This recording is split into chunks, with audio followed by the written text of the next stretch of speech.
Kingdom 72 is under war. STO have had enough of BYE's control over the Lost Temple. It is time to take them out. They used help from a few other alliances. Let's go see what they did, and hopefully we can learn a few things from this awesome war in Kingdom 72.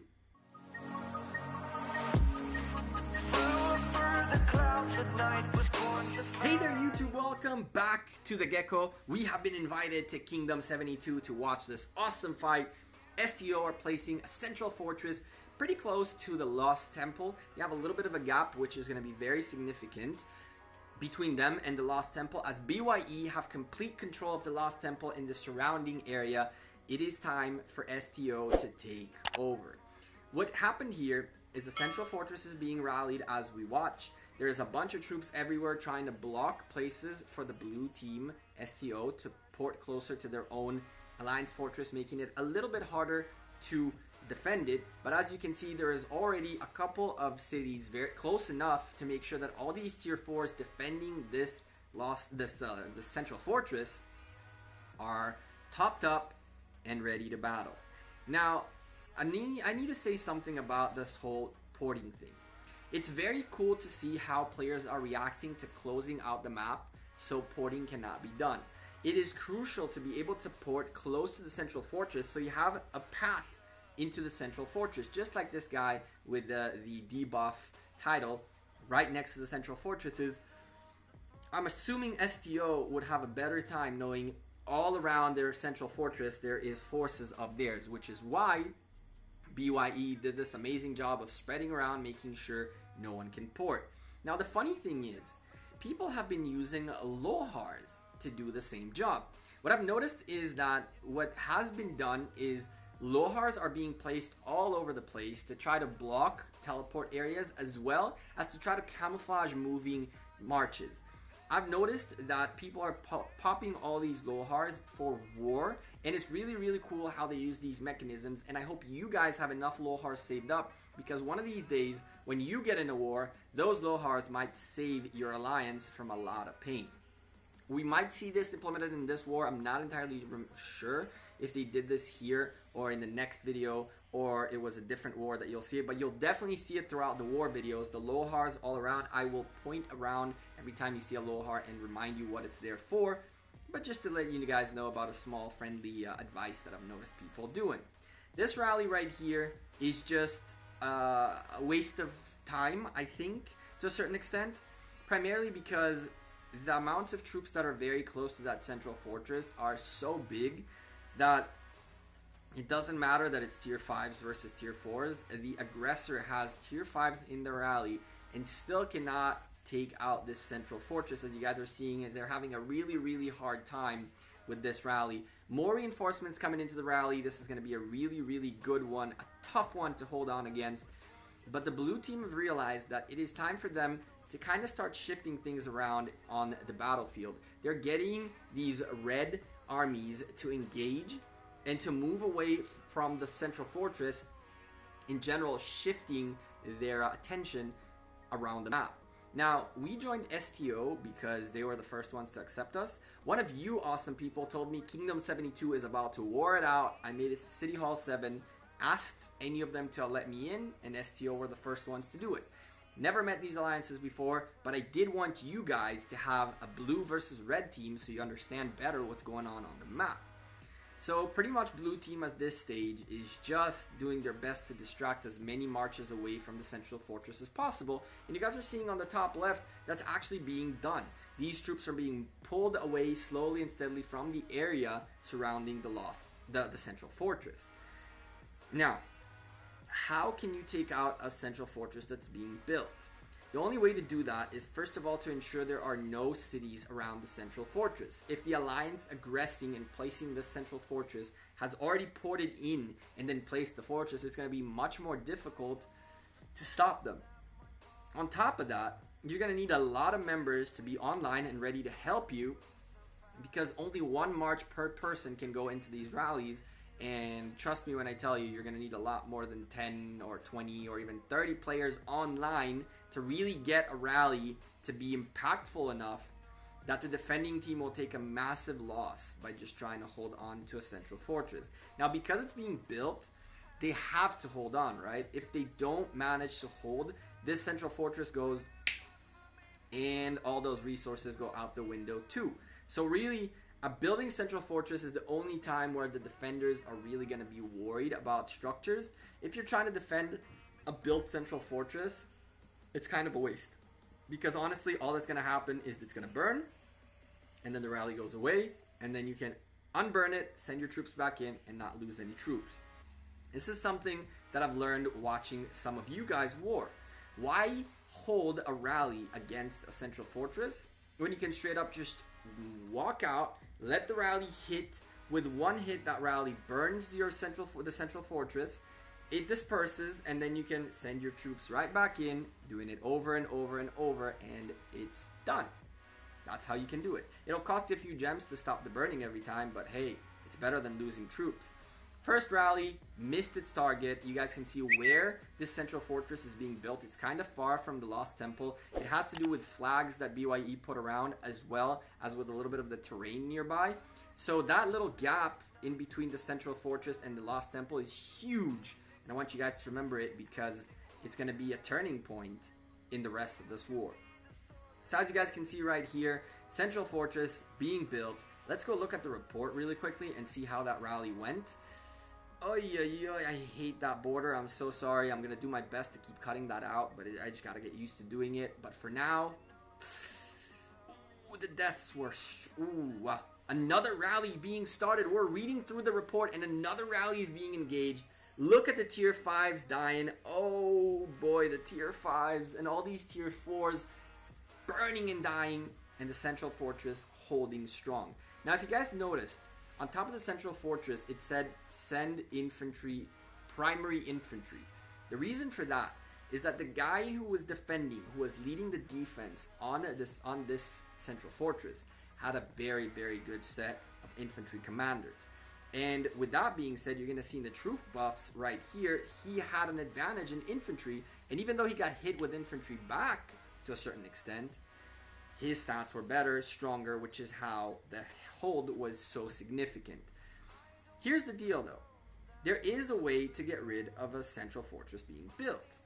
But before we go talk about all that, I want to show you guys what happened in parallel, as IR had also trouble placing their central fortress close to the flags they were trying to hit. So they had to flag up once the central fortress was built, to get into those flags that they're trying to hit. Their placement is almost perfect, as cutting off one of those flags above them will pretty much get rid of that level 3 pass of the 2 altars you guys are going to see are connected right there, the level 2 pass, and even a shrine right there, and then well, those the ones in zone 2 are shrines, and the other ones are altars and sanctums. Rally number 2 is on your screen right now.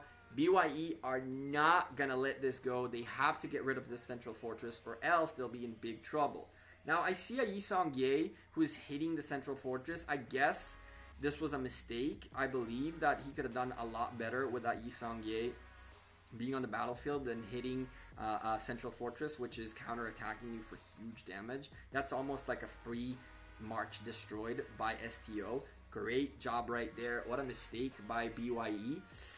I'm seeing also a Sun Tzu on the battlefield trying to do some AoE damage. Let's talk about AoE for a moment. What I've noticed is that a lot of people have a misconception of why AoE is or isn't good. One of the reasons people are pushing YSG all of a sudden is because of what happened in Kingdom 16, where YSG was very, very effective at doing a lot of AoE damage to soften up TGS and the opponents of Law.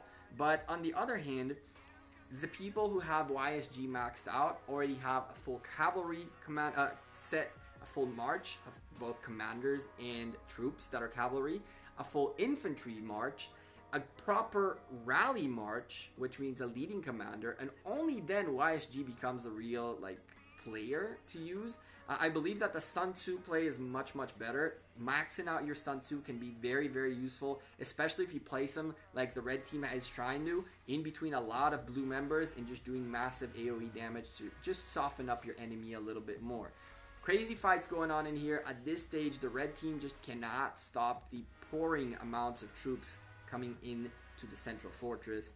And it's just a shame because the positioning by STO is too overpowered to actually beat. And they are having a tough time. There's a lot of fights going on in there, a lot of losses happening. Let's talk about how we're going to continue the storyline here. Because I am about to tell you guys, thank you very much for being here, for watching this video. I really appreciate you. If you like the video, smash the like button. Go join me on Discord down below. Click the show more under the Rise of Kingdoms title. You'll see a bunch of links, my Twitter, Facebook, Instagram, Discord, all that good stuff. Come join us. I'm very, very responsive everywhere else. The reason I'm telling you guys this is the way this video is going to end, it'll be with a tease to the next one, where a lot happened. A bunch of things happened to make this war as crazy as it was. As of right now, massive battlefield attacks all over the place. I'm the Gekko. I might be out of here pretty soon. Thank you all for all your continued support. Thank you for being here. Thank you for your continuous comments, continuous tips that you send, all that good stuff. I really, really appreciate it. Let's keep watching this war, and let's keep talking about a few things that I learned while doing this. So one of the most important things I do see as recording videos is I try to figure out which strategies, which meta plays are more frequent and more successful than others. This Central Fortress drop thing is something that's been going on for quite a while, and it's mostly successful. But the real question is, how do you counter that? The way I would counter a Central Fortress being dropped on you is not necessarily going head on with it. Remember that to build a Central Fortress, the team that is building it is going to need its top players there to protect it. So if you put a little bit of pressure on the Central Fortress that's being built, while looking for a different target across the map, you can actually get to a point where the team that has a Central Fortress being built is holding off a strong rally that's hitting their Central Fortress. And while that's happening, half of your team is on the other side of the map trying to take one of their passes, trying to cut away their altars. So one of the things that I've noticed in wars is that it's a very one-sided thing. One side aggresses and the other side reacts on that same approach. In my opinion, let the Central Fortress build, keep putting pressure on it like you are, and while you're doing that, you gotta react. You gotta go find a place where you can drop your own, where BYE could have dropped their own Central Fortress in an aggressive stand. They could have done it, and it could have split the attention of STO. Unfortunately, they didn't only not do it, they placed themselves all around this Central Fortress and focused all the energy into where the attack by STO was planned. So by doing that, you're playing into your opponent's hand. Remember, a war can be a multiple frontier war. Beating a tier 5 player, especially if there's only one or two of them, is all about positioning. Let them fight on one frontier while you're fighting another. BYE, unfortunately, lost a lot of troops right there again, and they are walking away from the Central Fortress yet again. Unfortunately for STO, BYE were a bit smarter. They did have a little bit of a plan ahead of them. Now you guys know that burning a flag is very simple. It burns for like 10 minutes and goes away. You do also know that a built Central Fortress takes a long time to destroy versus a building one. And the most important thing is the only way you can take the Lost Temple is if you either have a flag or a Central Fortress right up onto that Lost Temple. Now, we talked about the fact that BYE controlled the whole area around the Lost Temple. And we know that there's a gap between the temple and this Central Fortress. How do you guys think BYE should react to this? If you guys are still with me, leave me a comment down below and tell me, what do you guys think they did in order to attempt to slow down this attack of STO? STO are going to need to flag up to get themselves into the Lost Temple. For that, they're going to have to burn some flags to make space for themselves. Except that there's something else that they could run into that'll be much harder to burn.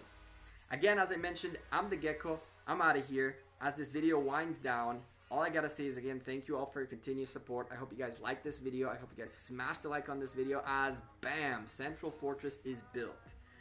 Let's go look at that last rally report and then give you a little bit of a sneak peek on what's gonna come in the next video.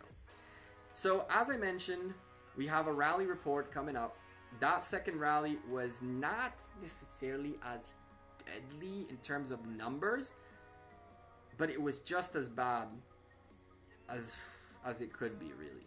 The whole point of making a rally worth it is to ensure that the aggressor is taking much more losses than you are.